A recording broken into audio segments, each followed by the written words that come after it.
In today's video, I'm going to show you exactly how to pay a public holiday in Xero, specifically in the situation where your employee did not work on the public holiday and you want Xero to handle it automatically inside the pay run. If you're running payroll and want to make sure public holidays are paid correctly without manually adjusting hours every time, this step is essential. I'll walk you through the setup, what to check, and how Xero automatically applies the payment in your pay run. And if you find this helpful, make sure to like and subscribe so you don't miss any future Xero payroll tutorials. Let's jump straight in. First, log into your Xero account and go to your main dashboard. From the top menu, click on Payroll, then select Employees. This will bring up your full employee list.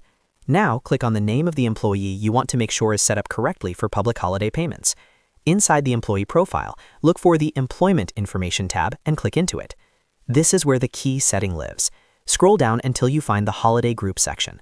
The holiday group determines which country or region's public holidays apply to that employee. For example, if your business operates in the United Kingdom, you should select United Kingdom from the drop-down list. If you're in another supported region, choose the correct country that matches your payroll setup. This is extremely important because Xero uses this setting to automatically detect upcoming public holidays and apply the correct pay. Once you've selected the correct region under Holiday Group, click Save to confirm the changes. That's all you need to configure on the employee side. Now let's see what happens during the actual pay run. When you create a new pay run that includes a public holiday date, Xero will automatically recognize that the employee is entitled to public holiday pay, as long as they did not work that day and they are eligible based on their employment setup. Inside the draft pay run, open the employee's payslip. You'll notice that Xero automatically adds a line for the public holiday. At the same time, it reduces the ordinary hours line by the same number of hours. This ensures the employee is paid correctly without double counting their hours. So instead of manually removing ordinary hours and adding public holiday hours yourself, Xero handles the adjustment in the background. This automation not only saves time but also reduces payroll errors. You don't have to calculate entitlements manually, and you avoid accidentally overpaying or underpaying staff. As long as the holiday group is set correctly and the employee is eligible, Xero does the heavy lifting for you. Before you finalize the payroll, always review the payslip carefully. Double-check that the public holiday line appears correctly and that the ordinary hours have been reduced accordingly.